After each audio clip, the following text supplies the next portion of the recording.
1 ఈ problem solve చేద్దాం చూడండి.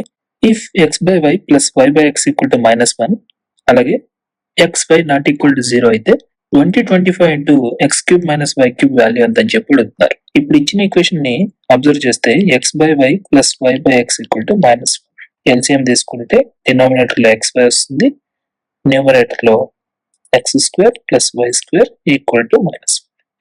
క్రాస్ మల్టిప్లికేషన్ చేస్తే x² plus y² equal to -xy. దీన్ని ఎలా రాసుకోవచ్చు? x² plus y² plus xy equal to 0. Right hand side ఉన్న xy ని జస్ట్ లెఫ్ట్ హ్యాండ్ సైడ్ కి తీసుకొచ్చాను అంతే. ఫైండ్ అవుట్ చేయాల్సిన వాల్యూ ఏంటి? 25 ఇంటూ అలాగే x³ మైనస్ y³ అంటే మనకి ఏం తెలుసు formula? x minus y into x² plus y² plus xy.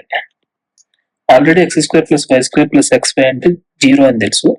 So 0తో మనం ఈ వాల్యూస్ ని మల్టిప్లై చేసిన ఆన్సర్ 0 వస్తుంది కాబట్టి option D correct answer. Competitive exams content కోసం ప్లీజ్ మా ఛానల్ సబ్స్క్రైబ్ చేసి వీడియోని లైక్ చేయండి. Thank you.